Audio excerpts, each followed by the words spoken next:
கிறிஸ்துவில் அன்பானவர்களே, இயேசு கிறிஸ்துவின் நாமத்தில் உங்களை வாழ்த்துகிறேன்.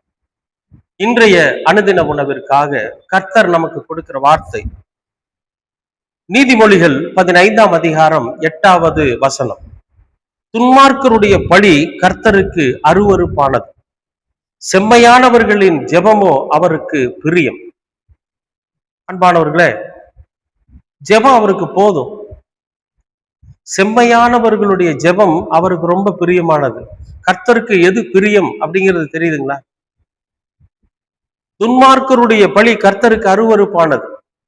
துன்மார்க்கருடைய பழினா தப்பான வழியில சம்பாதிக்கிறவன் கொண்டு போய் போடுகிற காணிக்கை கர்த்தருக்கு அருவருப்பானது. விபச்சார பாவத்துல சம்பாதிக்கிற அந்த சம்பாத்தியத்திலிருந்து போடுகிற காணிக்கை கர்த்தருக்கு அருவருப்பானது. கோயில் பணத்தை கொள்ளையடிச்சு அதிலிருந்து போடுகிற காணிக்கை கர்த்தருக்கு அருவருப்பானது. ஏழை எளியவர்களை ஏமாற்றி சம்பாதிக்கிற அந்த சம்பாத்தியத்தில் இருந்து போடுகிற காணிக்கை கர்த்தருக்கு அருவருப்பானது. பொய்கள் அதிகமா பேசி பொய் சாட்சி சொல்லி சம்பாதிக்கிற பணத்துல போடுகிற காணிக்கை கர்த்தருக்கு அருவருப்பானது. மற்றவர்கள் தூசிக்கும்படியான காரியத்தை செய்து, மற்றவர்களுக்கு விரோதமான காரியத்தை செய்து, மற்ற மனிதர்களுக்கு துரோகம் பண்ணி சம்பாதிக்கிற அந்த சம்பாத்தியத்துல போடுகிற காணிக்கை கர்த்தருக்கு அருவருப்பானது. அன்பானவர்களே, துன்மார்க்கத்தனமான காரியம் எது செஞ்சாலும் சரி, அருவருப்பான காரியம் எது செஞ்சாலும் சரி, மற்ற மனிதர்களால் தூசிக்கப்படக்கூடிய எந்த காரியத்தை செஞ்சு சம்பாதிச்சாலும் சரி, அதுல சம்பாதிக்கிற அந்த காணிக்கையானது கர்த்தருக்கு அருவருப்பானது. செம்மையானவர்களுடைய ஜெபமோ அவருக்கு பிரியம்ங்கிறார். எந்த விதமான ஒரு பணக்காரத்தனமோ எந்த விதமான ஒரு விஷயம் இல்லாம தன்னை வெறுமையாக்கி ஆண்டவருக்கு பயந்து உண்மையா இருக்கக்கூடிய ஏழை, உண்மையா இருக்கக்கூடிய எளியவன், உண்மையா இருக்கக்கூடிய செம்மையானவன், அவனுடைய ஜெபம் இருக்கு பாத்தீங்களா, அது கர்த்தருக்கு ரொம்ப பிரியம். நீ காணிக்க போட்டு ஜெபம் பண்ணுனா தான் கர்த்தர் கேட்பாருன்னு இல்லை. எப்படியாவது ஏதாவது ஒண்ணு பண்ணி கடவுளுக்கு ஒரு தொகையை கொடுத்துட்டு நம்ம ஜெபம் பண்ணா கடவுள் கேட்பார் அப்படின்னா அது தப்பு. அது அவருக்கு அருவருப்பானது. இன்னைக்கு அநேகர் அப்படித்தான் பண்றாங்க. சர்ச்சில் பாருங்க, ஏழை எடுப்பாங்க, கொடுக்க மாட்டாங்க. காணிக்க காசை துஷ்பிரயோகம் பண்ணுவாங்க. நிறைய விஷயங்கள்ல அரசாங்கத்துல பணி செய்யறவங்க லஞ்சம் வாங்குவாங்க. மற்ற வியாபாரத்துல வியாபாரம் பண்றவங்க கலப்படம் பண்ணி வியாபாரம் பண்ணுவாங்க. இப்படி எல்லாம் இருக்கு இந்த உலகத்துல. அப்படியெல்லாம் செஞ்சு சம்பாதிக்கிற அந்த சம்பாத்தியத்திலிருந்து போடுகிற காணிக்கை கர்த்தருக்கு அருவருப்பானதுங்க. அதை கர்த்தர் ஏற்க மாட்டாருங்க. நீங்க எவ்வளவு காணிக்க ஒரு வியாபாரத்துல நீங்க கலப்படம் பண்ணி அதுல சம்பாதிக்கிற சம்பாத்தியத்துல நீங்க தசமபாகமும் காணிக்கையும் அதிகமா கொடுத்தீங்கன்னா கர்த்தர் அதை ஏற்றுக்கொள்ள மாட்டாருங்க. அது அருவருப்பானது அவருக்கு.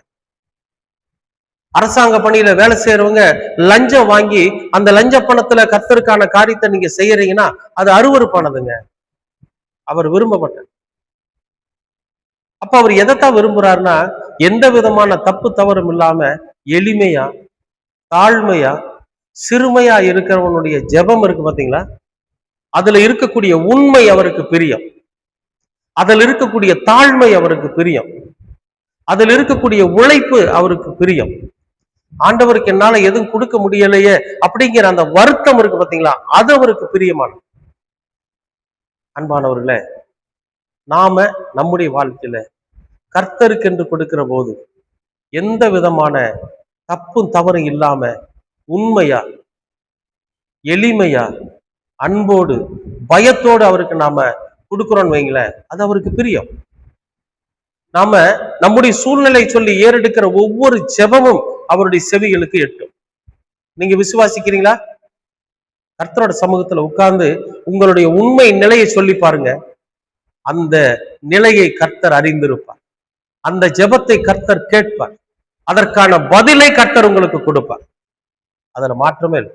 ஏன்னா அப்படிப்பட்டவர்களுடைய ஜெபம் அவருக்கு பிரியமான. விசுவாசிக்கிறீங்களா? அப்ப நாம ஜெபிப்போமா? அன்பின் பரலோக பிதாவே, உமக்கு ஸ்தோத்திரம். எங்களுடைய நிலையை முன்கூட்டியே நீர் அறிந்திருக்கிறீர். அதற்காக உமக்கு நன்றி செலுத்துகிறோம். துன்மார்க்கர் செலுத்துகிற பழி உங்களுக்கு அருவருப்பானது. நாங்கள் அப்படி பழி செலுத்துகிறவராக அல்ல. நாங்கள் அப்படி துன்மார்க்கமான காரியத்தை செய்கிறவர்களும் அல்ல. உம்முடைய வார்த்தைகளை கேட்டு உம்மை பின்பற்றி எளிமையும் ஏழ்மையும் தாழ்மையுமாய் இருக்கிற எங்களுடைய செபம் உங்களுக்கு பிரியமாய் இருக்க வேண்டும் என்று நாங்கள் விரும்புகிறோம். எங்களுடைய செபத்தை நீங்கள் பிரியத்தோடு ஏற்றுக்கொள்ள வேண்டுமாய் உம்முடைய சமூகத்திலே நாங்கள் கெஞ்சுகிறோம். கர்த்தர் எங்களோடு கூட இடைபடும். எங்களுடைய ஜெபத்திற்கு செவிசாய் எங்களுடைய வேண்டுதலை நீர் நிறைவேற்றித்தார். நாங்கள் உம்முடைய சமூகத்திலே அநேக நன்மைகளை பெற்றவர்களாய் வாழ நீர் தயவு பாராட்டு. இயேசு கிறிஸ்துவின் வழியாய் கேட்கிறோம் நல்ல பிதாவே. ஆமேன், ஆமேன்.